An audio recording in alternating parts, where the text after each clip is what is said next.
تھوڑا ہی دور جائیں گے تو آپ کو اوپر ایک گرین لائٹ نظر آئے گی.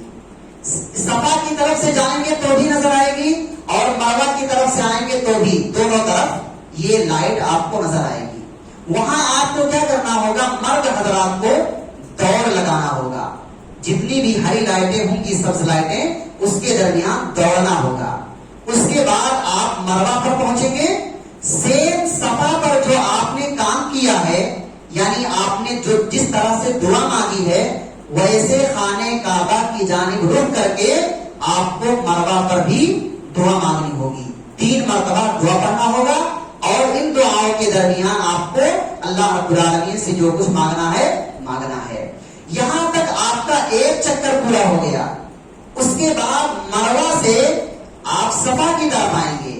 مروہ سے صفا کی طرف آئیں گے تو پھر وہاں گرین لائٹ نظر آئے گی. صفا پہنچنے سے پہلے ہی پھر وہاں دوڑیں گے, مرد حضرات, خواتین نہیں.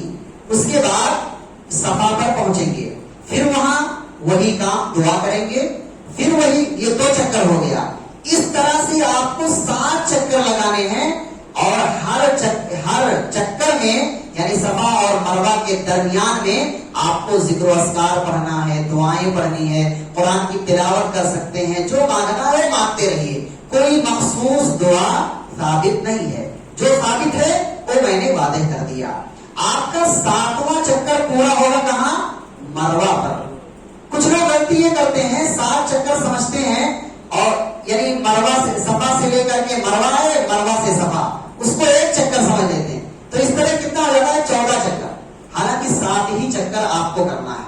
یہ آپ کا صفا مروہ کی سعی کا سلسلہ مکمل ہو گیا. جب آپ مروہ پر 7واں چکر مکمل کریں گے تو پھر آپ کو دعا نہیں کرنی ہے. پھر آپ کا 7واں چکر مکمل ہو گیا. پھر وہاں دیکھیں گے کچھ حجام قینچی لیے رہتے ہیں اور یا حاج کہہ کر بلاتے ہیں اور 5 ریال سستے میں کام کرانے کے لیے حاجی جو ہے جلدی سے اپنا کام کروا لیتا ہے. حالانکہ وہ لوگ کیا کرتے ہیں, سر کے بعد حصوں کی جانب قینچی چلا کر چھوڑ دیتے ہیں. حالانکہ پورے سر کا قصر کرانا ہوتا ہے یا حلق کرانا ہوتا ہے. اس کے بعد کا جو عمل ہے, یعنی صفا مروہ کی سعی کے بعد جو عمل کرنا ہے وہ کیا ہے, حلق کا یا سعی کا, حلق یا قصر کا, دونوں میں سے کوئی بھی کر سکتے ہیں. حلق اگر اس صورت میں کرائیں جب موقع ہو کہ ابھی کچھ ایام حج کے لیے باقی ہیں اور وقفہ ہے 10 دن کا 12 دن کا, کہ ممکن ہے بال اٹھ جائیں گے تو آپ حلق کرا لیں. لیکن اگر ممکن نہیں ہے تو آپ قصر کرا لیں تاکہ حج میں آپ حلق اپنے بالوں کا کرا سکیں. مرد حضرات, خواتین کے لیے کیا ہے, خواتین اپنے سر کے پیچھے کے بال ایک پور, انگلی کے ایک پور اتنی مقدار میں اپنا بال کاٹ لے گی, اپنا بال کاٹ لے گی. اور آج آپ باہر نکلیں گے, مروہ کی جانب سے نکلیں یا پھر واپس صفا کی طرف سے آئے, بہت سارے راستے ہیں. پھر دیکھیے بلڈنگیں بنی ہیں, اس میں حجام وغیرہ سیلون وغیرہ بہت سارے ہیں. 10-12 ریال دیجیے اور اطمینان کے ساتھ اپنے قصر کروائیے تاکہ مکمل بال, ہر بال کاٹا جا سکے اور کٹ جائے اور آپ مکمل طور سے عمرہ کر چکے ہوں گے. یعنی حلق اور قصر, حلق یا قصر آپ نے کر لیا, آپ کا یہ عمرہ مکمل ہو گیا. اب آپ حلال ہو گئے. جس طرح سے آپ احرام پہننے سے پہلے جو چیزیں آپ کے لیے حلال تھی, چاہے خوشبو ہو, چاہے بیوی سے ملاقات ہو, بہت ساری چیزیں, سلا ہوا لباس ہے, کپڑا ہے, سب کچھ آپ کو بھی سب کچھ پہن سکتے ہیں. اور پھر انہی لباس میں آپ نفل طواف بھی کر سکتے ہیں. نفلی طواف آپ کو جتنا کرنا ہے کرتے رہیے اگر موقع ہے کہ ابھی حج کے ایام باقی ہیں. کچھ لوگ کیا کرتے ہیں, بہت سارا عمرہ کرتے ہیں. کہاں سے, مسجد عائشہ سے. ایسا اس کا کوئی ثبوت نہیں ہے. اللہ نے آپ کو ایک عمرے حج کی توفیق دی ہے, آپ وہی کیجئے. اور حرم میں کتنا ثواب ہے ایک نماز پڑھنے کا, 1 لاکھ. وہی نماز پڑھیے اور نفلی طواف کرتے رہیے. اللہ رب العالمین یہ دعاؤں کو قبول کرے گا, عبادتوں کو قبول کرے گا. بعض لوگ کوئی مری ہوئی خالہ, مری ہوئی نانا, ان کی جانب سے پورے عمرے 20-25 کر ڈالتے ہیں. اتنے سارے عمرے کیے ہم نے, اس کے بعد آ کر کے لوگوں سے بیان کرتے پھرتے ہیں. یہ شرعی طریقہ نہیں ہے. یہ آپ کا عمرہ مکمل ہو گیا. کچھ اس میں اشکال ہے؟ مولانا اگر ہم عمرہ ہونے کے بعد ہم ہمارے روم پہ جا کے بال نکال سکتے ہیں؟ نکال سکتے ہیں، اس میں کوئی حرج نہیں ہے؟ کوئی حرج نہیں ہے۔ اس کے بعد احرام نکالنا، اس کے بعد بال نکالنے کے بعد احرام نکالنا، بال نکالنے کے بعد ہی احرام نہیں نکالنا۔ جیسا ہم نے ایک مشین خریدی ہے، کیونکہ اگر پورے بال نکلیں گے تو آج کے دوران ہم سر پہ بال نہیں رہے گے جی تو میرا ارادہ ایسا ہے کہ ہم جا کے بیٹا یا باپ ایک دوسرے کے مشین کے ذریعے اپنے روم میں بال نکال یہ تو چلے گا؟ جی جی چلے گا، بہت بہتر ہے۔ لیکن احرام رکھنا ہے اس کو، احرام رکھنا ہے، آپ حلق یا قصر کروا لیں گے پھر احرام نکال دیں گے، اور ایک دوسرے کا ہر کوئی کاٹ سکتا ہے، اور اس میں بہتری ہوتی ہے بنسبت اس کے کہ کچھ پیسے ایک مشین لیجیے اور اس کے ذریعے بہت سارے رشتہ داروں کا حلق یا قصر کروا دیجیے۔ صفا اور مروہ پر نماز کا جب وقت ہو جائے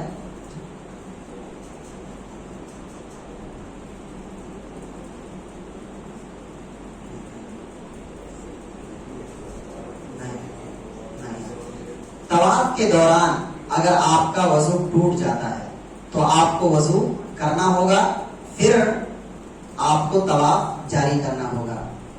رہی بات صفا مروہ کی صحیح کا مسئلہ، اگر وہاں ہوا کا اخراج ہوا، وضو ٹوٹ گیا تو آپ جاری رکھیے، اس سے کوئی حرج نہیں ہے۔ نماز پڑھنی ہے مقام ابراہیم کے پیچھے تو نماز کے لیے، اور طواف کو بھی نماز قرار دیا گیا ہے، اس اعتبار سے باوضو رہنا ضروری ہے۔ اب اس کے بعد آپ اپنے ہوٹل میں رہیں گے یا جہاں کہیں بھی حج کمیٹی کی جانب سے آپ کو جگہ ملی رہے گی وہاں آپ رہیں گے، اور پھر آ کر کے جو ہے طواف کرتے رہیں گے، نمازیں پڑھتے رہیں گے، نمازوں کی پابندی کرتے رہیں گے۔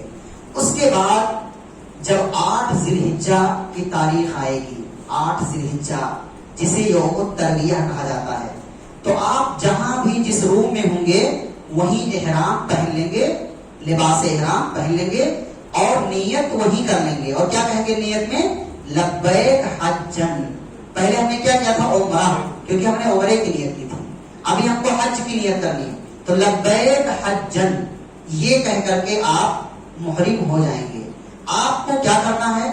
سورج نکلنے کے بعد، طلوع آفتاب کے بعد آپ کو مینا کے لیے روانہ ہو جانا ہے، مینا جانا ہے۔ مینا میں زوال کے بعد اذان ہوگی، تمام نمازیں متعینہ وقت پر ہوں گی۔ ظہر کی نماز کے لیے اذان ظہر کے وقت میں، عصر کا عصر کے وقت میں، مغرب کا مغرب کے وقت میں، عشاء کا عشاء کے وقت میں، فجر کا فجر کے وقت میں۔ مینا میں آپ کو 8 تاریخ کو 5 نمازیں پڑھنی ہے۔ یہ پوری 5 نماز کیسے پڑھنی ہے؟ قصر کے ساتھ، یعنی ظہر کی 2 رکعت، عصر کی 2 رکعت، مغرب کی 3 ہی رکعت، عشاء کی 2 رکعت، وتر نہیں چھوڑنی ہے، وتر پڑھنی ہے۔ اس کے بعد فجر کی جو سنت ہے وہ بھی پڑھنی ہے، اور 2 رکعت فجر کی نماز ہے ہی، کیونکہ آپ صلی اللہ علیہ وسلم وتر کی نماز اور فجر کی سنت کو سفر میں بھی ترک نہیں کیا کرتے تھے۔ ہاں آپ سے بہت سارے لوگ ایسے ہوں گے جو الجھیں گے کہ بھائی ہم یہاں پہنچ گئے، اب تو ہم مقیم ہیں، ہمیں قصر نہیں کرنا چاہیے۔ آپ ان کو سمجھا دیے، بات بتا دیے، اگر اس نے مان لیا تو ٹھیک ہے، نہیں مانے تو اس کی وجہ سے اپنا حج خراب نہ کیجیے۔ جب وہ جدال سے کام نہ لیں، آپ کا کام ہے صحیح بات بتا دینا، ہدایت دینا یہ اللہ رب العالمین کا کام ہے۔ تو مینا میں یہ کام کرنا ہے۔ آپ پہنچیں گے، آپ اپنے خیمے میں جائیں گے، قضاء حاجت سے فارغ ہوں گے، سامان رکھ دیں گے، جو بھی ضروری چیزیں ہیں وہ سب آپ کرنے کے بعد اطمینان کے ساتھ متعینہ وقت پر نماز پڑھیں گے۔ اس کے بعد جو وقت رہے گا وہاں کیا کرنا ہے؟ ذکر و اذکار، توبہ، استغفار، قرآن کی تلاوت، جو بھی مواقع ہیں وہ کرتے رہیے۔ اس کے بعد 9 ذی الحجہ فجر کی نماز ہم کہاں پڑھیں گے؟ مینا میں۔ اس کے بعد 9 ذی الحجہ لگ جائے گا، یعنی اس کو کیا کہتے ہیں؟ یوم عرفہ۔ پھر ہم کو مینا کے بعد کہاں جانا ہے؟ عرفہ جانا ہے۔ کب نکلنا ہے؟ سورج کے طلوع ہونے کے بعد، سورج کے طلوع ہونے کے بعد ہم نکلیں گے عرفہ کے لیے۔ زوال کے بعد جب عرفہ میں پہنچیں گے تو زوال کے بعد خطبہ ہوتا ہے، خطبہ سنیں گے، خطبے سننے کے مواقع ملیں گے تو سنیں۔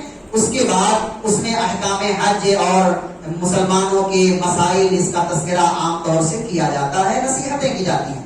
اس کے بعد ظہر کے وقت میں ایک اذان ہوگی اور 2 اقامت کے ذریعے ایک ظہر کی نماز پھر عصر کی نماز قصر کے ساتھ پڑھیں گے، یعنی جمع تقدیم کریں گے، ظہر کو عصر کو ایک ساتھ پڑھیں گے، لیکن کب؟ ظہر کے وقت میں، جس کو جمع تقدیم کہتے ہیں۔ اس کے بعد کا پورا وقت آپ فری ہو جائیں گے، اس لیے اللہ نے ایسا نبی صلی اللہ علیہ وسلم کا یہ طریقہ اس لیے ہی رہا کہ تاکہ حجاج کرام دعاؤں میں اپنا وقت صرف کریں اور کافی دعاؤں میں لگے رہیں۔ یہ کام کرنے کے بعد آپ کو جہاں بھی جگہ ملی ہے، حج کمیٹی کے اکثر منتخب ہوتی ہیں جگہیں، یہاں بٹھایا جاتا ہے، اس اعتبار سے وہاں بیٹھ کر کے آپ جو ہے ذکر و اذکار میں لگے رہیں۔ لیٹنا چاہتے ہیں لیٹ بھی سکتے ہیں، کافی وقت ہے، تھکے بھی رہتے ہیں، آرام بھی کر سکتے ہیں، پانی بھی پیے، سب کچھ کریں، اپنے لیے دعا کریں، اساتذہ کے لیے دعا کریں، اپنے رشتہ داروں کے لیے، کنبہ قبیلے کے لیے، بیوی بچوں کے لیے، سب کے لیے وہاں دعا کرتے رہیں۔ اس کے بعد وہاں دیکھیے گاڑیوں میں بہت سارے مشروب فری میں تقسیم ہوتے ہیں، بہت سارے حجاج کرام کی خدمت کی جاتی ہے۔ بعض لوگوں کا معاملہ یہ ہوتا ہے کہ کھانے پینے کے چکر میں عبادتوں کو چھوڑ دیتے ہیں اور بھاگتے ہیں، فلاں کہاں کتنا جوس مل رہا ہے، کہاں کیا مل رہا ہے، کہاں کیا مشروب مل رہا ہے، اسی کے چکر میں رہتے ہیں۔ اپنی ضرورت کی مقدار میں رکھیں اور ہو سکے تو کچھ مضبوط کھانا، پکا کھانا، مانا یہ ہے کہ بسکٹ وغیرہ رکھے رہیں، ضرورت پڑنے پر اس کو خود نوش کر لیا کریں۔ سورج کے غروب ہونے تک آپ کو حدود عرفہ میں رہنا ہے۔ اگر عرفہ نہیں گئے تو آپ کا حج نہیں ہوگا، کیونکہ الحج عرفہ، عرفہ کا نام ہی حج ہے۔ اسی لیے اگر کوئی فجر سے پہلے، یعنی دوسرا دن لگ جائے گا 10 تاریخ، فجر سے پہلے 10 منٹ کے لیے، 5 منٹ کے لیے ہی عرفہ کے اندر آ گیا تو اس کا حج ہو جائے گا۔ تو آپ کو غروب آفتاب تک کہاں رہنا ہے؟ عرفہ میں رہنا ہے، ذکر و اذکار میں مصروف رہنا ہے۔ سورج ڈوب گیا، آپ کو مغرب کی نماز عرفہ میں نہیں پڑھنا ہے، مزدلفہ کی طرف رخ کریں گے۔ لبیک اللہم لبیک لبیک لا شریک لک لبیک ان الحمد والنعمت لک والملک لا شریک لک، تلبیہ کے یہ کلمات جاری رکھیں گے اور سکون اور اطمینان کے ساتھ، بغیر کسی کو دھکا دیے، تکلیف پہنچائے، اطمینان کے ساتھ مزدلفہ پہنچیں گے۔ مزدلفہ میں آپ کا جو کام ہوگا، آپ کے ساتھ بہت سارے گروپ ہوں گے، بہت سارے افراد ہوں گے، تو ان میں سے کوئی ایک اذان دے گا، یعنی اذان اور نماز پڑھنے سے پہلے آپ اپنی قضائے حاجت اور ضروریات سے فارغ ہو جائیں گے، سامان رکھ دیں گے معذب جگہ پر حفاظت ہو سکے۔ اس کے بعد آپ جو ہے، آپ میں سے کوئی ایک اذان دے گا، اس کے بعد 2 اقامت کے ساتھ، یعنی مغرب کی نماز 3 رکعت پڑھیں گے اور عشاء کی نماز 2 رکعت پڑھیں گے ایک ساتھ، یعنی جمع کر کے پڑھیں گے۔ قصر کرنی ہوگی 1 اذان اور 2 اقامت کے ساتھ۔ اس کے بعد آپ کو وہاں سونا ہے، کیونکہ آپ کا طریقہ کیا رہا ہے؟ وہاں سونے کا، مبیت مزدلفہ کہا جاتا ہے، مزدلفہ میں رات گزارنا، آپ کو وہاں سونا ہے۔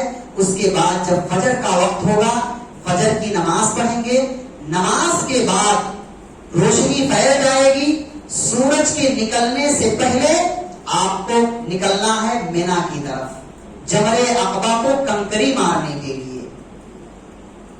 فجر کی نماز کے بعد آپ دعا کریں گے، دعاؤں میں مشغول رہیں گے، جیسا کہ اللہ نے کہا عند المشعر الحرام، مشعر حرام کے پاس آپ ذکر و اذکار کرتے رہیں۔ اسی طرح سے کنکری لینے کا مسئلہ ہے۔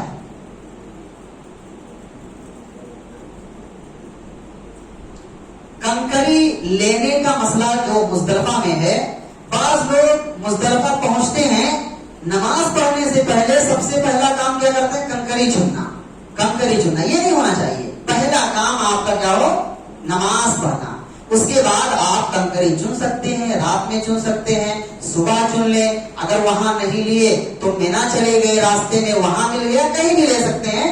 جمرے عقبہ کو کنکری مارنے کے لیے کہیں سے بھی کنکری لی جا سکتی ہے۔ وہ کنکری کی مقدار کوئی ڈھیلا اور پتھر کی ایسا نہ ہو، بلکہ بڑا جو چنا ہوتا ہے اس کی مقدار میں ہو، بڑا جو چنا ہوتا ہے اس کی مقدار میں ہو. کچھ لوگ پھر اس کے بعد اس کو دھلتے ہیں.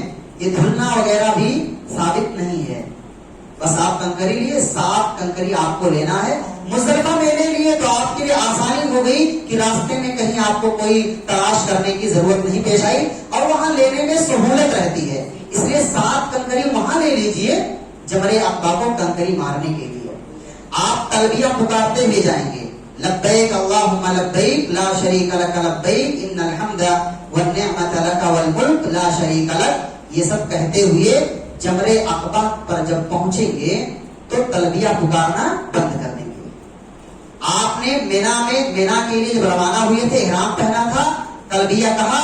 اب یہاں جمرے عقبہ پر اب آپ کا تلبیہ بند. اب آپ کو کہیں پر بھی تلبیہ نہیں پڑھنا ہے. اور یوم النحر کے دن, جسے یوم الحج اکبر کہا جاتا ہے, یوم النحر کو, کیونکہ قربانی کے دن بہت سارے کام کرنے ہوتے ہیں تو اس لیے حج اکبر کا دن کہا جاتا ہے. وہاں ایک ہوگا جمرہ صغرا چھوٹا, اس کے بعد وسطی, اس کے بعد آئے گا کبرا یا جمرہ عقبہ بھی کہا جاتا ہے. 3 جمرات ہیں, پہلے صغرا ہوگا, پھر وسطی, میڈیم, اس کے بعد پھر بڑا والا. تو اس دن آپ کو صغرا وسطی کو کنکری نہیں مارنی ہے. 7 کنکری جو آپ نے لیا ہے صرف بڑے جمرات کو کنکری مارنا ہے. جمرہ عقبہ کو کیسے مارنا ہے؟ بسم اللہ اللہ اکبر. ہر کنکری مارتے وقت بسم اللہ اللہ اکبر, بسم اللہ اللہ اکبر. 7 کنکری پوری ہو گئی. یہ یوم النحر کے دن پہلا کام آپ کو کرنا ہے. کون سی تاریخ کو؟ 10 ذی الحجہ, یوم النحر. پھر اس کے بعد آپ مینا کی جانب آئیں گے, اپنے خیمے میں آئے. اس کے بعد آپ کا کام ہوگا حلق کرانے کا, قصر کرانے کا. تو اس میں ایک دوسرے سے تعاون کر سکتے ہیں جیسا کہ اس سے پہلے بات آئی ہے. اور دوسرا جو عمل ہے وہ قربانی کا, اور قربانی کے لیے آپ اپنا پیسہ حج کمیٹی کو دے دیتے ہوں گے, یا اس طرح سے وہاں بھی راجحی بنک ہے, شریکہ راجحی ہے, ان کو دے سکتے ہیں. یہ سب معتمد کمپنیاں ہیں, ان کے ذریعہ سے آپ کی قربانی ہو جاتی ہے. ورنہ ہر کسی کو اپنا پیسہ نہ دیں, 450 500 ریال جو بھی بنتا ہے ہر کسی کو نہ دیں.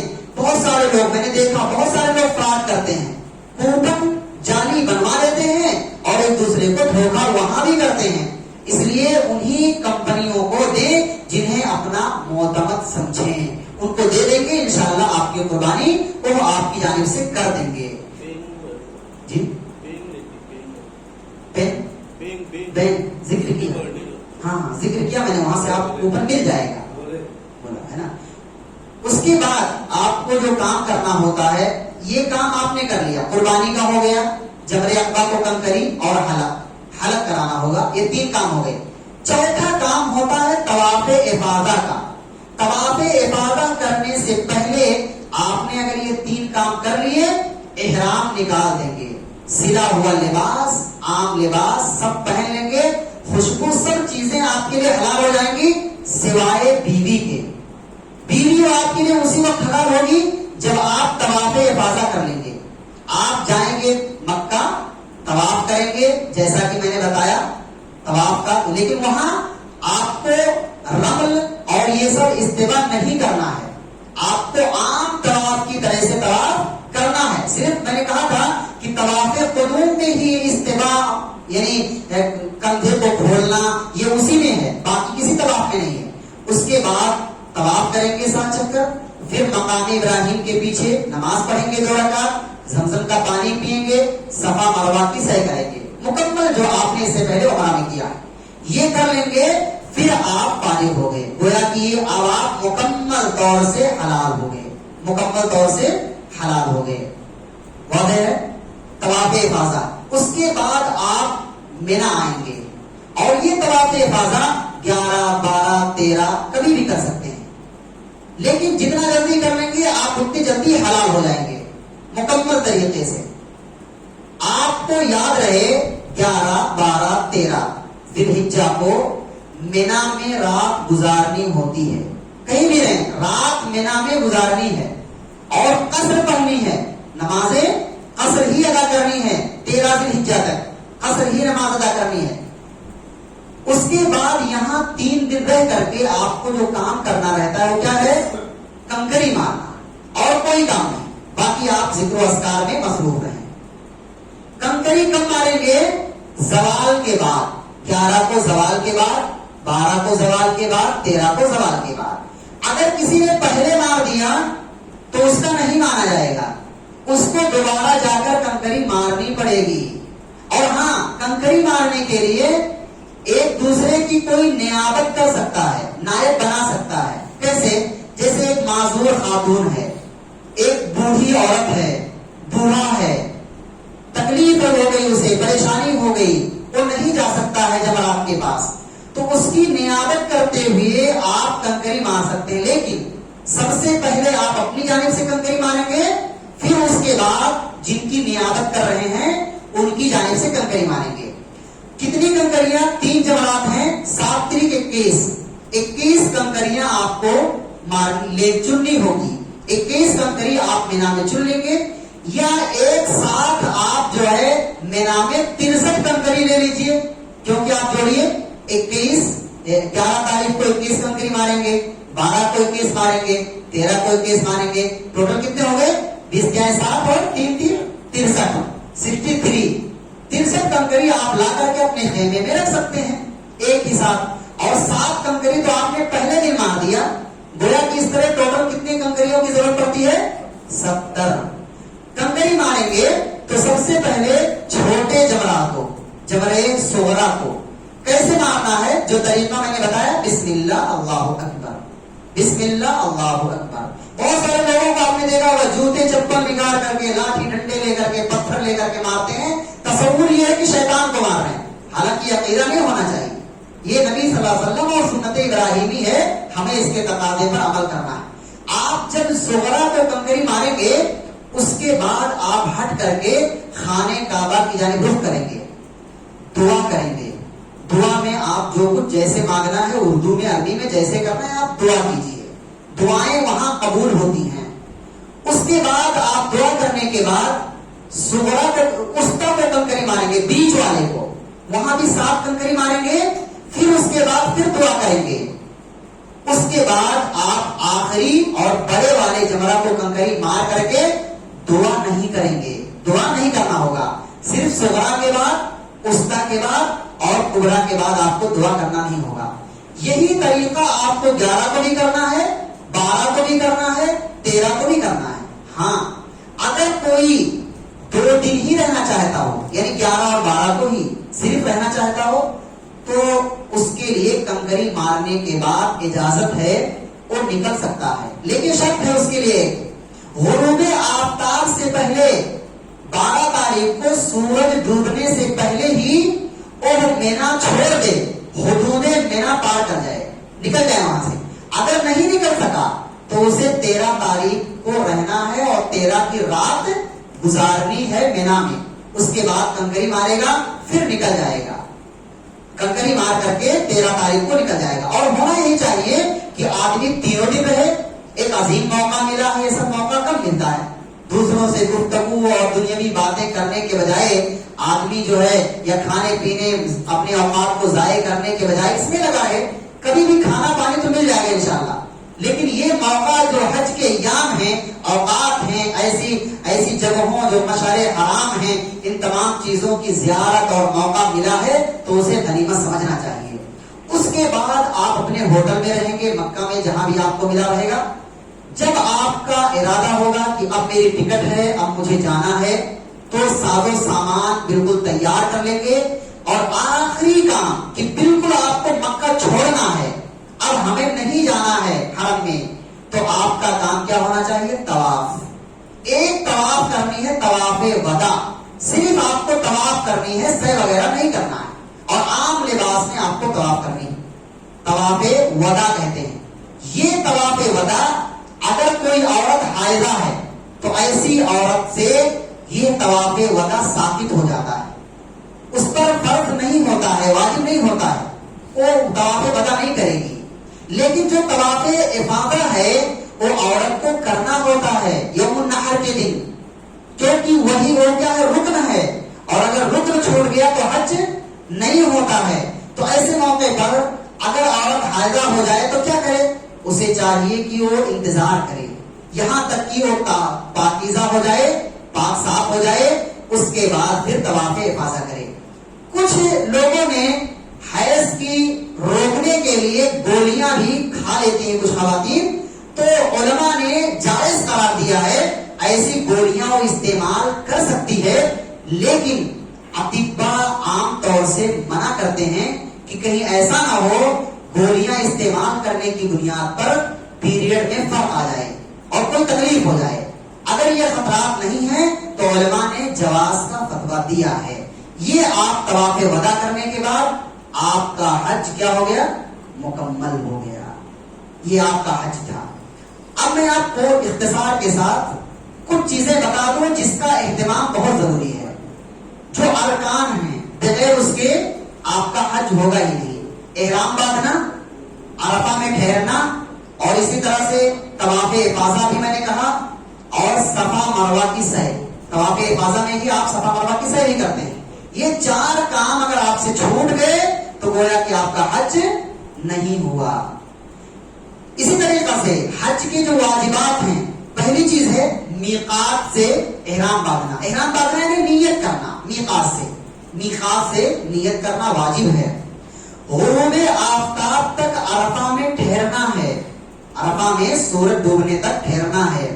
مزدلفہ میں رات گزارنی ہے۔ ایام تشریق 11، 12، 13 میں مینا میں رات گزارنی ہے۔ کنکری مارنا ہے، حلق یا قصر کروانا ہے، طواف وداع کرنا ہے۔ یہ کیا ہے؟ واجبات ہیں۔ اگر کسی سے یہ چیزیں چھوٹ گئیں تو معنی یہ ہے کہ اسے دم دینا پڑے گا۔ دم کے ذریعہ سے اس کی تلافی ہو جائے گی۔ دم کتنا ہوگا؟ 3 دن کا روزہ رکھے گا، یا تو 6 مسکین کو کھانا کھلائے گا، یا تو ایک جانور قربان کرے گا، اور وہی یہ جانور قربان کر کے اہل مکہ کو تقسیم کر دے گا۔ کسی کو مکلف کر کے یہ فدیہ دیا جا سکتا ہے۔ ایک مسئلہ اور ہے حج بدل کا۔ کچھ لوگ حج بدل کرتے ہیں دوسرے کی جانب سے، جائز ہے، مشروع ہے، لیکن شرط یہ ہے جو شخص حج بدل کر رہا ہے دوسرے کی جانب سے، دوسرے کے بدلے میں، تو اس کا خود حاجی ہونا ضروری ہے، وہ پہلے سے حج کیا ہو۔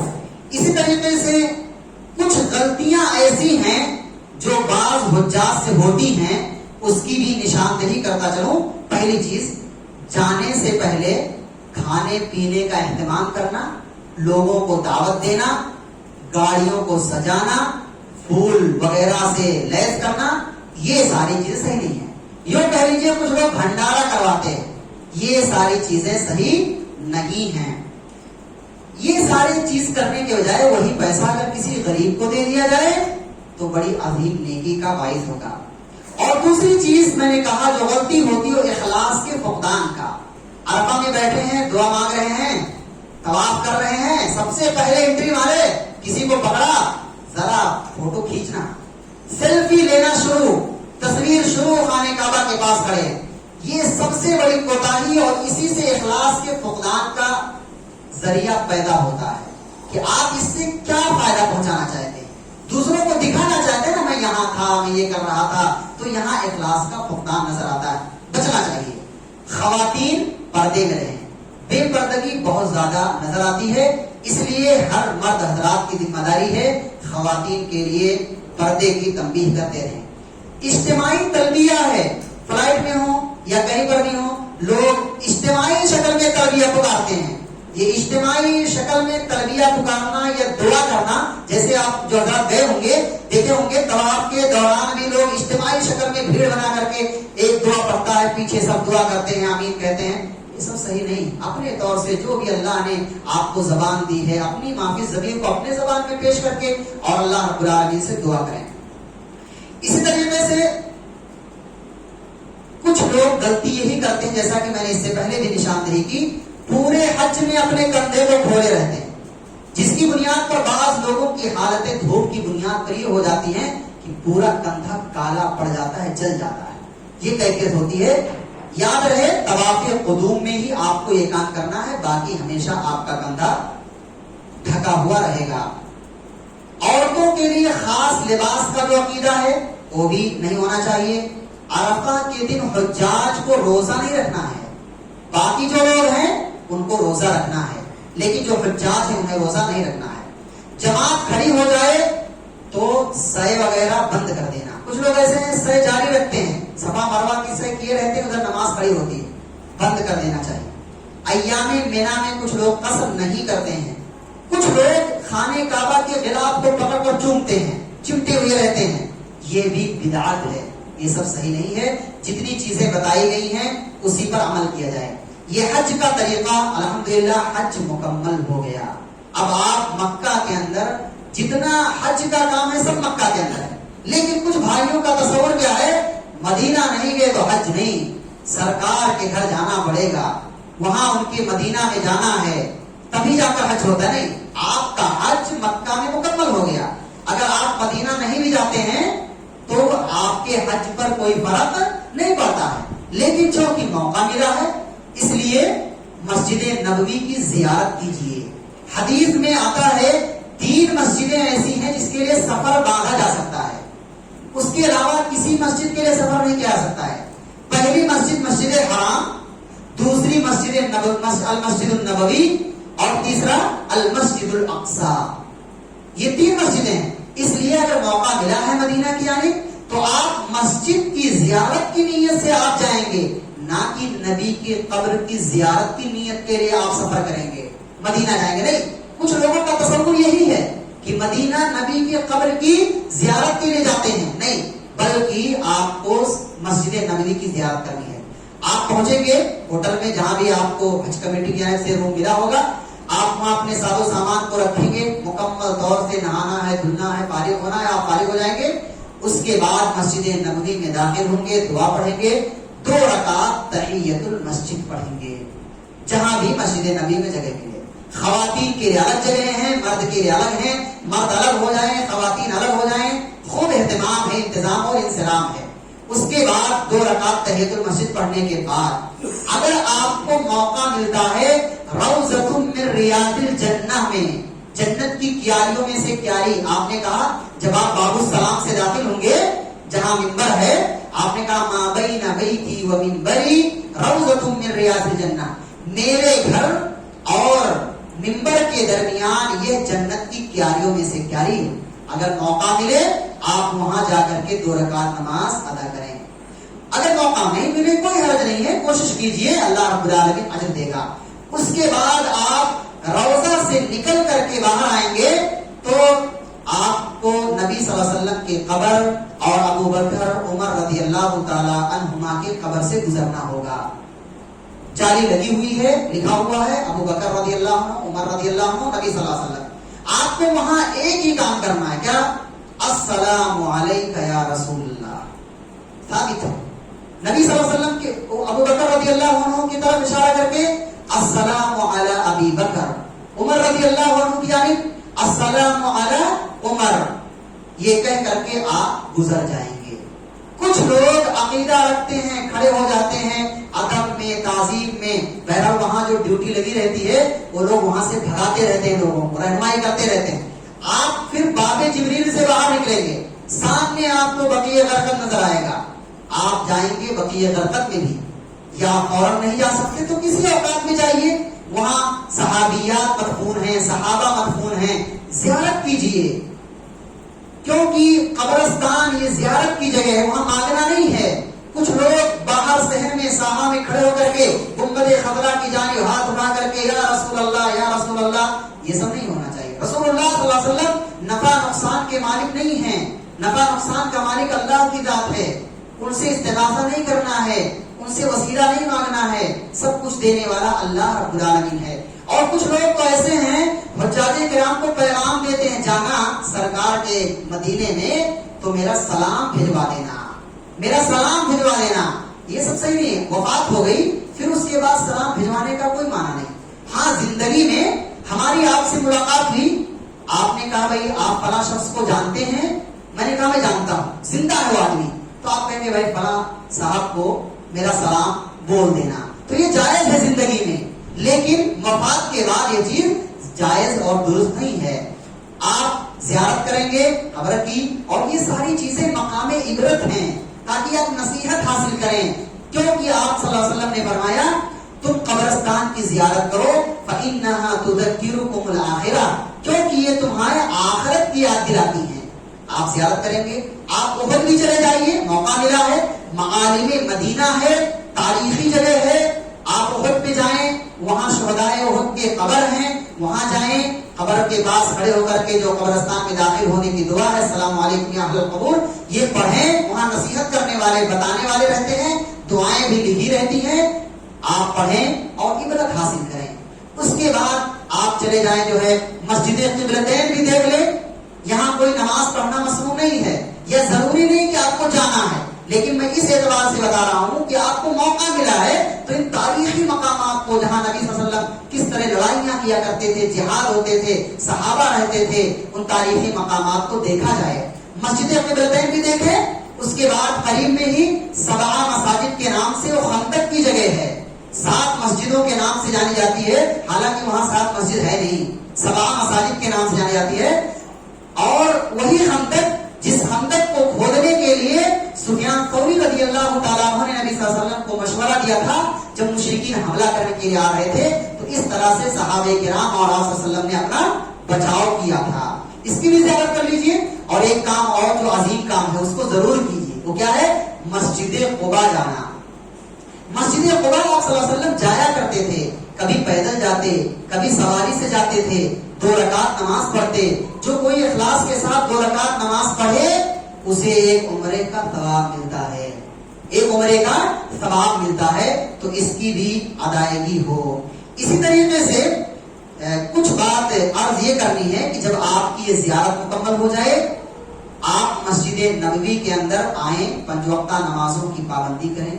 کچھ لوگوں کا عقیدہ یہ ہے کہ 40 نمازیں مسجد نبوی میں پڑھنی ہوتی ہیں، واجب ہے، ایسا ہے، ایسی کوئی فضیلت میں حدیث نہیں ہے، بلکہ 40 دن کے حوالے سے بات آتی ہے کہ اگر کوئی تکبیر اولا کے ساتھ 40 دن کی نماز پڑھتا رہے تو اللہ رب العالمین کے ہاں اس کا بڑا مقام ہے، بڑا ثواب ہے۔ جب آپ حج کر لیں، زیارت کر لیں، آپ عبادت کرتے رہیں جب تک 7-8 دن جو بھی ہے مدینہ میں رہنے کا موقع ملتا ہے، اس کے بعد آپ آئیں، آنے کے بعد کی زندگی کیا ہونی چاہیے؟ آنے کے بعد کی زندگی تقویٰ میں ہونی چاہیے۔ اگر تقویٰ نہیں ہے، حلال اور حرام میں تمیز نہیں ہے، تو مانا یہ ہے کہیں ہم نے حج کی عبادت میں کوئی خلل چھوڑی ہوئی ہے۔ نماز کی پابندی ہو، نیکیوں میں سبقت کرنے کا ہو، خواتین کے اندر پردے کا اہتمام کرنے کا جذبہ پیدا ہو، یہ کچھ ایسی بنیادی چیزیں تھیں جن کی جانب میں نے اشارہ کیا، بتایا۔ دعا ہے اللہ رب العالمین سے، اللہ رب العالمین ہمیں نیک عمل کرنے کی توفیق دے، اللہ شرعی طریقہ جو بتایا گیا ہے اس کی روشنی میں تمام حجاج کرام کو عمل کرنے کی توفیق دے۔ اللہ ہمارے حجاج کرام جو عازمین حج ہیں، حج کا پختہ ارادہ کیے ہوئے ہیں، اللہ انہیں صحت و تندرستی عطا فرما، عافیت دے، امن و سکون کے ساتھ سفر کر سکیں، دقت و پریشانیوں سے محفوظ فرما، امن و سکون کے ساتھ جائیں۔ اللہ رب العالمین ہم تمام لوگوں کو حج مبرور نصیب فرما، جنت الفردوس کے اندر جگہ دے، تمام لوگوں کی عبادتوں میں اخلاص پیدا فرمائے۔ اللہ ہم گنہگار ہیں، خطا کار ہیں، ہمارے گناہوں کو معاف فرما۔ اللہ رب العالمین اس مجلس کے رچانے، بسانے، انعقاد کرنے، اہتمام کرنے تمام لوگوں کا میں تہہ دل سے شکر گزار ہوں۔ اسی طریقے سے بالخصوص میں اپنے دادا بھائی میڈیکل والے جن کے تعاون کے ذریعہ سے یہ مجلس منعقد کی گئی، آپ تمام احباب ان کی ہدایت اور روشنی میں یہاں تشریف لائے، میں ان کا تہہ دل سے استقبال کرتا ہوں اور شکریہ ادا کرتا ہوں آپ تمام احباب کا۔ آپ تمام احباب سے گزارش ہے رابطے میں رہیں۔ ابھی ایک ورقہ دیا جائے گا، اس میں آپ اپنا نام، فون نمبر، ایڈریس وغیرہ لکھ دیں، کبھی کوئی دقت ہو، پریشانی ہو تو رابطہ کیا جا سکے یا اس طرح سے تعلقات بنایا جا سکے۔ ہم آپس میں مسلمان ہیں، ایک دوسرے کے بھائی ہیں، آپس میں ملتے جلتے رہیں، الفت و محبت پیدا کریں۔ دعا ہے رب العالمین ہمارے ہر نیک اور صالح اعمال کو قبول فرمائے، آمین۔ ربنا تقبل منا انک انت السمیع العلیم وتب علینا انک انت التواب الرحیم، وصلی اللہ علی نبینا محمد محمد صلی اللہ علیہ وسلم. السلام علیکم.